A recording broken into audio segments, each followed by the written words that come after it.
How you guys doing? That's exactly how I feel right now. Hey, thank you guys so much for such a warm reception, man. Really, really nice. Handy Manny, I love you.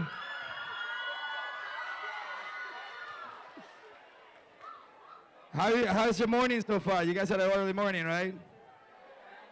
Well, I give you guys a lot of love and respect for coming here in the morning because I know that waking up in the morning on Saturday, you have to really want change, really want to improve, you really want to do something. Uh, if it wasn't for you guys' commitment to what you guys want to do in your future, obviously you guys wouldn't get up on a Saturday morning when you're. So I think it's really important that you guys give yourself a round of applause for that because I feel very much like you guys because when I was your guys' age, I was the one getting up early. I was the one sitting up in the front of the class. I was the one, coming to school on Saturdays and staying in school after school to try to understand what my path was and what I wanted to do. And so I got a lot of love and respect for you guys for doing what you guys are doing right now. I've been working with CHCI for a couple of years now, and I've been heading this organization's as a spokesperson, Ready to Lead program, and we've educated and we've inspired thousands and thousands of students across the country, and I've been traveling across the country talking to students like you guys, and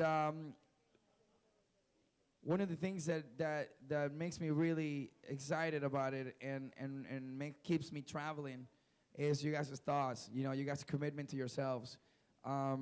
There's a lot of young people out there, man. There's a lot of young people out there who don't care. There's a lot of young people out there. The dropout rate in school is just horrific. And the fact that you guys are here and are that small and hopefully growing percentage of young people who are staying in school and taking their education very serious is what this country needs, is what your generation needs. You guys need to inspire each other to truly, truly want change. We're not in a good place, guys. We're not in a good place. I mean, the United States is in trouble. It is a critical, critical time. And it's really up to you guys, But before we even get to, the nitty-gritty of it all, let me tell you guys a little bit about myself. I was born in Miami.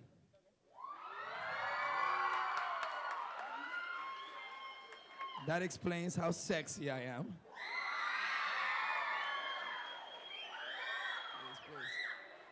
Please, please, please, please. And I was born here, and at 3 years old, my parents moved back to Venezuela. Any Venezuelans here in the house? Thank you. These are my two sisters. I was taken to Venezuela when I was 3 years old, and I was raised there. My mother is Colombian, and my father. Any Colombians in the house? I'm half Colombian, half Venezuelan. I was raised in Venezuela. I'm a South American. I'm Latin American. Spanish was my first language. When I turned 13, almost 14 years old, my parents decided to sell everything we had in Venezuela to come back to the United States. I came back to the United States back in 1994. And at 14 years old, I didn't know how to speak English. My family and I, came to the United States in search of that American dream, in search of that opportunity. And, I got to tell you, at the beginning, it wasn't easy. At the beginning, it was really humbling. We were starting from scratch. We were in this little house, and it was 5 of us, and, we ate dinner every other night. And my dad worked really hard to get in a few dollars a week so we can go to the 99-cent store and get, which, by the way, I still go to it. But I go to the 99-cent store to get the groceries for the week, And that's kind of how I grew up. I grew up in a very humble environment. I grew up very much so like a lot of us, We have, I was fortunate to have my mother and my father But regardless, it was really about what I needed to do for not only myself and my family. And looking back at it, it was some of the most incredible days of my life, because when I would see that my parents would pretend like they were not hungry just so they can feed us, at that moment I understood that it was up to me. It was up to us, the young, the daughter and the son, to really improve the place that we needed to go, you know. And I gotta tell you, it was one of those moments where when I would see my dad and I would see my mom working really hard, but you know, we're Latinos, so we never feel sorry for ourselves. We're always happy, you know. And because every time we looked out that window, we saw the American flag. That American flag represents everything, unfortunately, we cannot do in our own country. Unfortunately, we cannot have the level of opportunity you have here today in our countries. How blessed we are to be sitting in this room, coming from where every single one of your parents came from. It's unbelievable. We should never forget the roots. We should never forget the struggles that every single one of our parents did, those sacrifices to get you to guys. You guys are wearing the shirts. My man is wearing a tie today. By the way, can you stand up for a second? Yeah, you. Yeah. See, that's how you dress for success. That's how you dress for success. Stand up again. See, that's how you dress for success, you know? My man, you want to stand up too? No, please, stand up. That's success. Okay? That's success. Oh, cool, cool.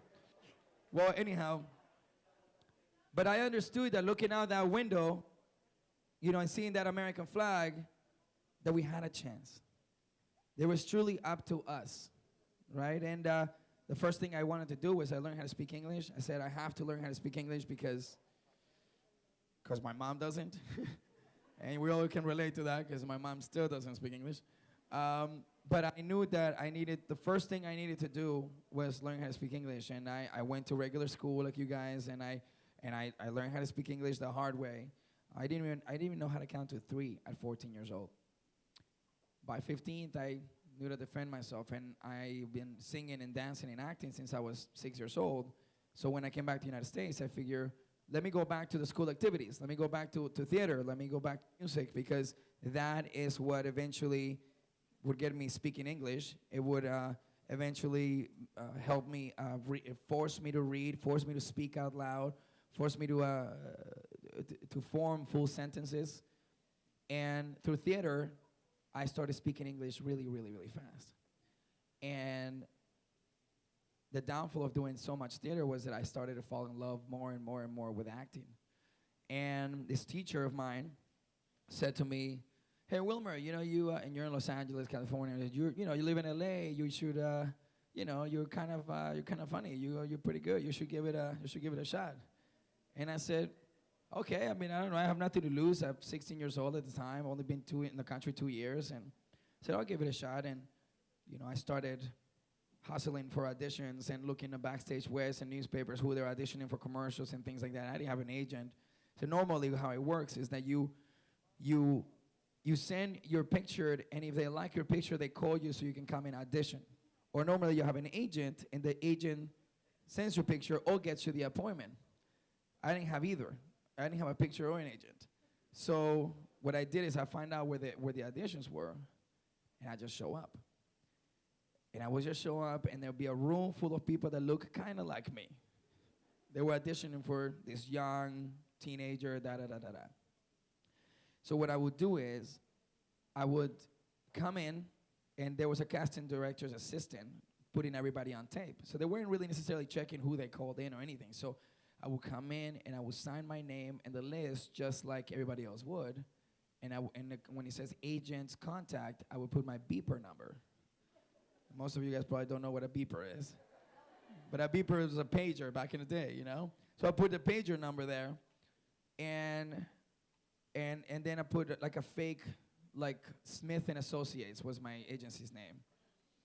And then literally I would just peek over people's shoulders and memorize their lines before I went into audition. Because I didn't know I didn't have the sides that they had. I didn't have the lines that they had. So I would look over their shoulder and memorize. And then eventually they have to go down that list. They go, Carlos, you ready? Come in, he come out.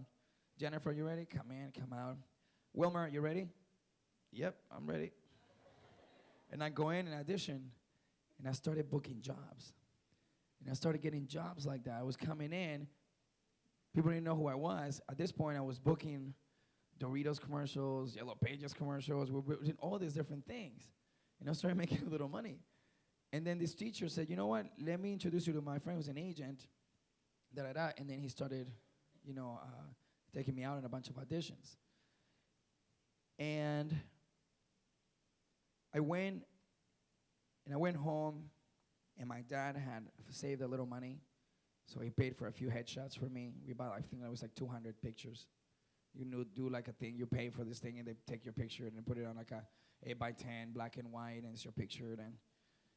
And my dad paid a little money with there, and my dad would just stop going to work and then take me to a few auditions, And we had a really humble beginning, man. Like it was rough, because I know that my dad couldn't really afford not going out there and hustling for me to go in the afternoon and audition. So I was giving it all. Every time I was in that room, I was auditioning like it was the last time I was ever gonna read something out loud. Like I was going in there knowing my lines and knowing I was really, really trying to be prepared.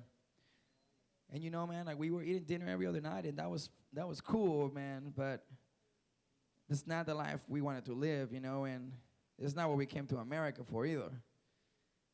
So I started auditioning, I started booking jobs and stuff like that, and then all of a sudden, I auditioned for this TV show. It was a pilot. It was the first episode. It was called Teenage Wasteland. And I auditioned 4 times, and I remember being in the last audition with like a bunch of other people you recognize, a bunch of other working actors are testing for the network. And they gave me a contract. And the contract reads, if you get this show, for the first episode, you get $15,000. I said, holy shit. I said, Dad, could you imagine? And it says that $15,000 for the first episode, and then $10,000 per episode if the show gets picked up by a network, and then it goes to television. So it was just like the first episode, $50,000. I said, wow. So I looked at my dad and I said, Dad, could you imagine? Could you imagine if I get this show right now? Like, it would be, and my dad said, mijo,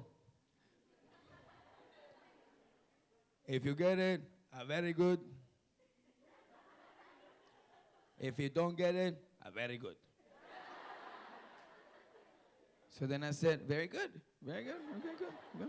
So no pressure, let's just go in. I auditioned my ass off. I went in there, did what I had to do, and it was now in the hands of God, And now it's like, after one audition, you go on trial, you have an interview. Keep in mind, too, guys, when you guys are doing your interviews out there for jobs, when you guys go, you're gonna go from offices to offices to offices, and you're gonna go into your house, you're gonna dress for success, you're gonna go out there and you're gonna be feeling good. Sometimes the job is not gonna be for you, and that's okay. That is okay. If that job is not for you the first time, it might be the second. If it's not the second, it will be the third. If it's not the third, it will be the fourth, or the fifth, or the sixth, or the seventh. But one of those jobs will be for you. So don't ever get discouraged, because rejection is only a state of mind. It's not rejection. It's just, this one was not for me. And repeat that to yourself every time you encounter what everybody calls rejection. Because rejection is a word that insecure people use. Insecure people use rejection as a way of saying they don't like me. Just get in the habit of saying, this one was not for me, the next one will be. If the next one is not, the next one will be. Stay focused. Getting sidetracked. Going back to it, I auditioning, come out. I said, Dad, okay, very good. Got in the car, went home, and we're eating lunch at the house and stuff, and I get a phone call from my agent. And he says, Wilmer, they want you to come back tomorrow. And I said, I got a call back. This is great. This is good. So I got a call back. I'm going to come back and audition again. This is great. So we're still in the mix. He goes, yeah, and they want you to come back tomorrow, and the day after that, and the day after that, and the day after that, and the day after that. And he said, congratulations, you just booked your show. And at this point, we were all crying. It was, I mean, even if it's just the first episode, $15,000 is more than we made in 2 years. I mean, it was just changing our life back at you. And I basically said to myself, wow, this is a big moment, Dad. And my dad's like, mijo, now just do your best and have so much fun. And I went, and I worked with a bunch of really great people, and I had so much fun. It was my first job, and I said, if it works out, great. If it doesn't, it doesn't. Well, the show ended up being picked up by Fox, and they changed the name to That 70s Show. And I spent 8 years of television playing a character that you might have heard of called Fez.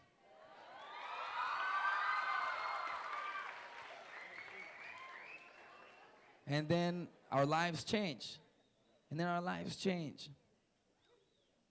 My family and I are now truly living the American dream.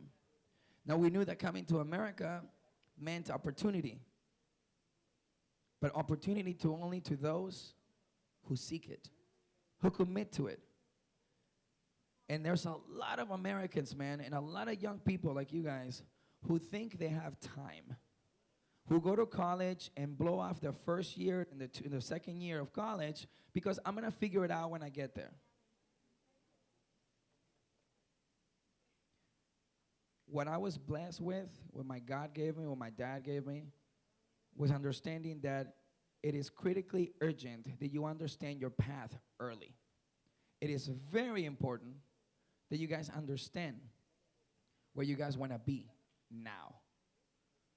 It's not about I want to go to college the first year and take oceanography, or take any other, major because you just can't figure it out. Start thinking about it now. I mean, now is the time when you guys figure out what you truly want to do. The earlier I found out that this was my passion, this is what I want to do, that's the moment where I decided I'm going to be the best at it. I had this teacher named Edwin Tucker. Mr. Tucker said to the entire class, he says, here's a chalkboard over here. He said, when you guys come to school, I want you to look at it, and I want you to do 3 things for me. If I am speaking, I want you to just direct your face towards me. You don't have to listen to me. You don't have to hear me. Just pretend you're listening to me. Just pretend. Just look in my direction. Just pretend that you're listening and paying attention. But just don't talk to each other. Just pretend that you're listening. You don't have to listen to me. Just amuse me. Second, if I write something on the board, just write it down. Get a notebook, write it down. If I have something here on the board, just write it down. Forget about it. Don't even read it. Just silhouette what I silhouette on the blackboard. And third, and most importantly, strike for excellence. If you're not going to give me an A on the test, don't take the test, and I won't fail you. And at this point, everyone's like talking to each other like, wait, what? We don't have to take a test? That's great. That's awesome. That's pretty damn awesome. That's great. He said, if you're not going to give me an A, don't take the test. Not a big deal. Thursdays or Fridays, we're going to have a pop quiz. I'm like, okay, cool. So the week will go by. He will write stuff on the board. Some people will write it down. Some people wouldn't. I was pretending to listen to him. I was silhouetting on my notepad. And then it came Thursday. He goes, pop quiz. Everybody get their stuff out, pop quiz. And he had Ciroc a fill in the blanks and true or false quiz and put it in everybody's desk. Everybody's like, whoa, what is this? Oh man, okay, what is this reading? Da, da, da. And then he followed it with saying, and you're allowed to use your notes. It turned out that the pop quiz was basically a test of what he had written on the board. So if you take in your notes, all you had to do was plug in the answer. Like if you're taking notes, you were gonna get an A regardless. That next week, everyone was taking notes because everybody knew this is gonna be easy to pass. But the downfall of the upside of that was that you had to read the information, that you were retaining information. And he was teaching government, economics, and U.S. history. And let me tell you that those are really three really hard subjects that you sometimes do not even want to talk about. But he had a way of doing this. And this is a big tribute to the teachers. What the teachers should never forget with their students is what they have in common with them. And that is there were once one of you guys. And the best teachers will have the best way to communicate with you guys. You know, there's a lot of teachers that are here among you guys. And obviously here because they care. This is their Saturday too. You know? I don't know, are you guys are familiar with a guy named DJ AM? Adam Goldstein? Well, he was one of my best friends.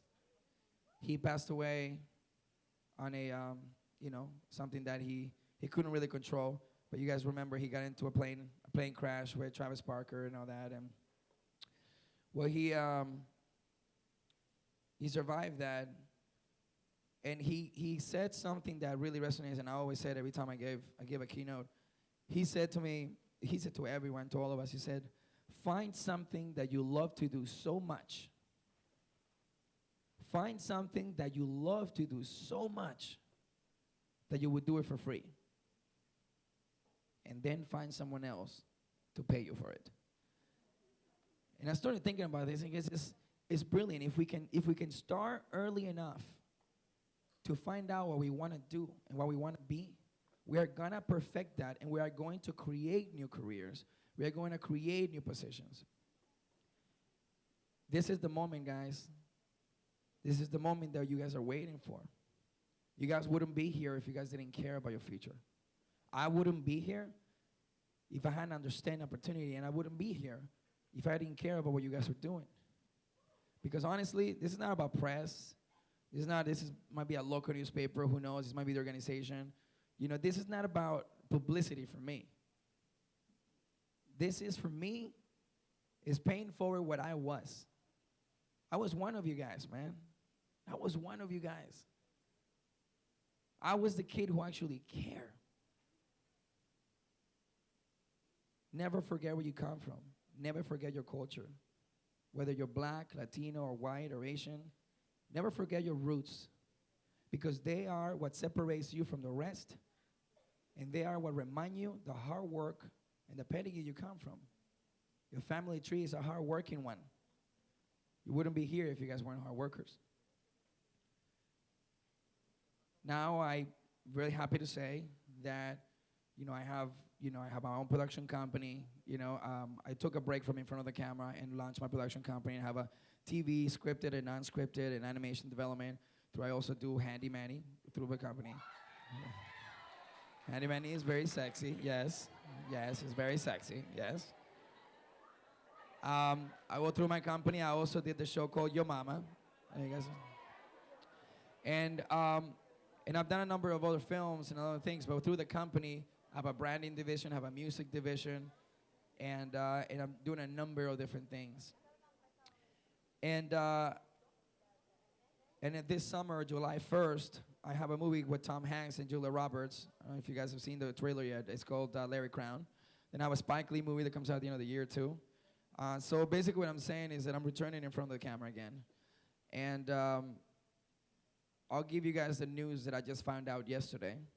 You guys are the first one to hear, so you're going to have to keep it super, super secret until tomorrow.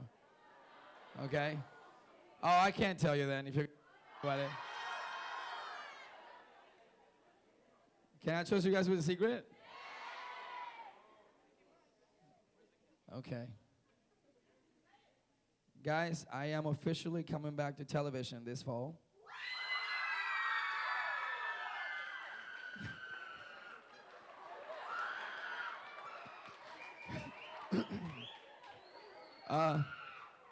Thanks. I'm going to be doing a show called Awake for NBC. It's a 1-hour action thriller. I play a detective, a cop, And he's kind of funny, but he's mostly badass, which is cool. Give me a badass role for once, Jesus. Anyhow, but also, I don't know if you guys have seen him, but there's a good friend of mine just launched his new music video this week. Have you guys heard of Eduardo Fresco yet? Well, Eduardo Fresco is a new singer that just came out this week. You guys should check out the music video. It's online right now. It's on YouTube. And his name is Eduardo Fresco.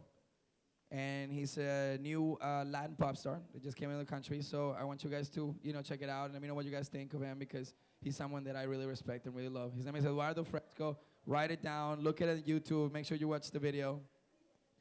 And lastly, also, you guys, who's following me on Twitter? If you guys don't follow me on Twitter, it's @Williville, WILLYVILLE. Yes. I'm gonna go to it. All right, so all right, so I think I have time for like a few little questions. So questions from the audience. Yes, back there.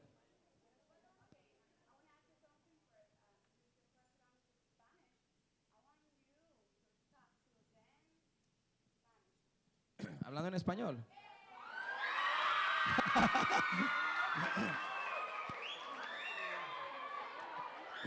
Pues obviamente mi primer lenguaje fue español. Yo aprendí obviamente hablando español en Venezuela y llegando a los Estados Unidos pues español fue mi primera lengua.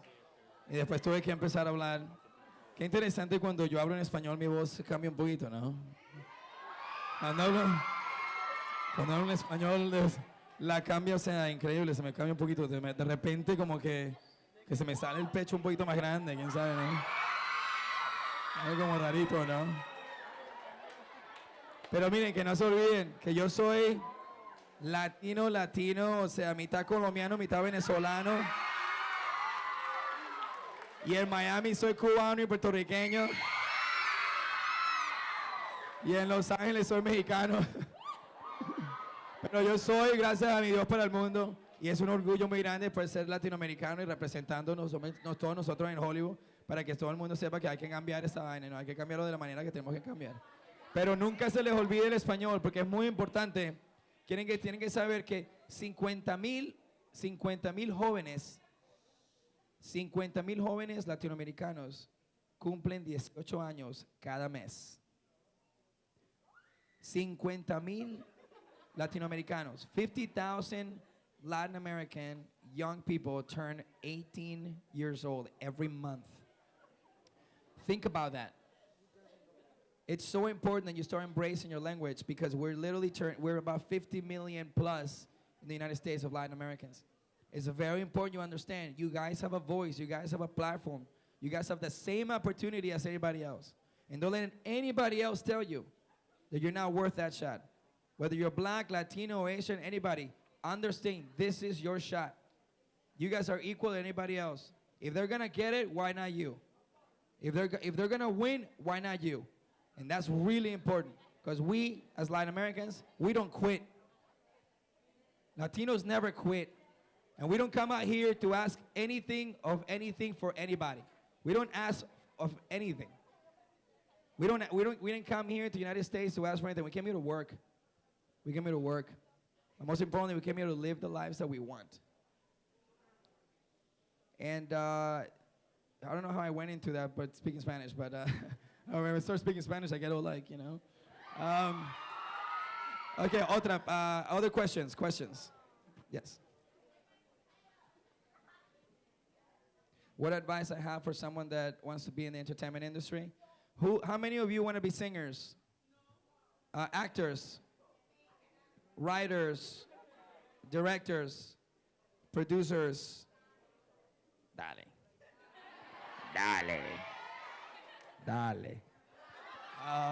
So I was with Pitbull like 4 weeks ago, and Pitbull and I talking to him. It's so easy to start saying, "Dale, chico, mira." We're like, okay. But anyways, what advice would I give someone who wants to enter the industry? Look, it is a very exciting industry. It is a lot of fun. It's made of dreams. It's an industry that that can be very inspiring and can be very influencing on a positive level or on a negative level, you know. It's very important that everything you do, whether it's acting, singing, producing, or directing, or writing, it's very important that it's organic to you. That is organic to you. And that means it has to come from within you, right? If you want to be an artist, you have to do things make sense for you. I really hate people that come into this industry and try to do what's already hot. If you're gonna do something, be original, you know? Find that box, find that lane, and then write it, right? For the industry specifically, it's a hard industry to break in, man. It's a hard industry to break in, but it's not impossible. It takes commitment, it takes a lot of hours, and this is an advice that I want to give you guys that goes for anything. Any job you want to have, any, any career you want to aim to, this is the best advice I can give you. Understand one thing. Things are going to get dark. Things are going to get really, really hard sometimes. Nothing's going to be very easy sometimes. Some things might come easier to you, some things are not. But things are hard. When things get hard, they're going to probably get harder. When the room gets dark, it's going to get darker. And just when it gets darker, just when you think you're going to give up, and just when you think that you're not going to be doing anything else, and you're questioning your God and questioning your feelings. By the way, never question your God. Never question your first instinct, because the moment that you go against your God and your first instinct, that's when you'll make mistakes. If your God's telling you something, go for it. But just when that room gets dark, it's going to get darker. And at that point, that's when you're being tested. That's when you're telling you right now, are you going to quit? Or are you going to hang on that much tighter? And that's, guys, when you guys hang up that much tighter. That's when you guys hang on that much longer. And say, you know what? It's dark. It's really bad right now. But I'm going to hang on to it just a little longer. And only then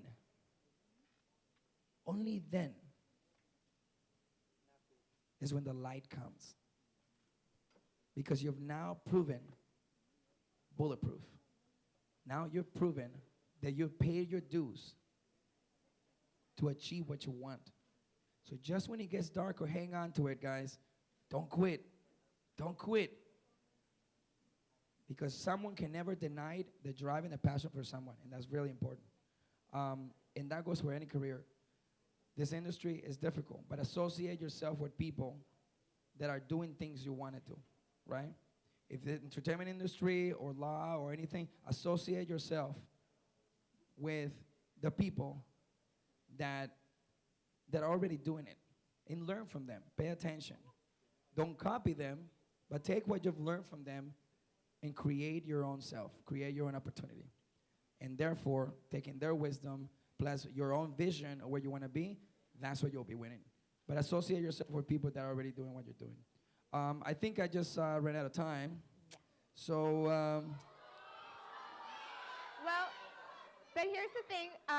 We actually, our hosts here, Miami-Dade College North Campus, have a little something for you. So if Dean Malou Harrison can join me, she's got a little something for you. Woo!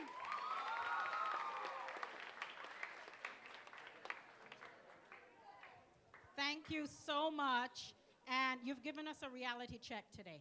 You really have. Mr. Valderrama, Wilmer, has greatly challenged each of you. On behalf of all of you here, Dr. Vicente, our campus president, and the 50,000 students that attend Miami-Dade College North Campus, we thank you. This is the third year that you've graced our campus, and we are truly, truly honored. We have a little something for you. If you would open it up, and let's give him another round of applause.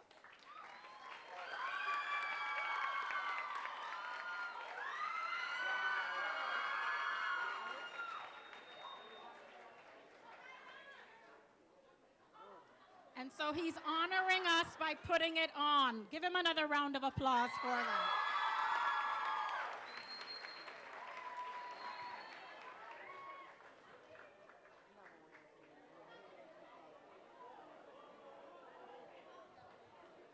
Thank you so much. Not at What else do we got? Thank you guys very much. It's so nice. All right, before we move on. I feel like if I walk out right now, people are going to ask me, where's the bathroom, sir? I don't work here, man. Before we move on to close everything out, can we give him a big round of applause for joining us today? Thank you guys very much.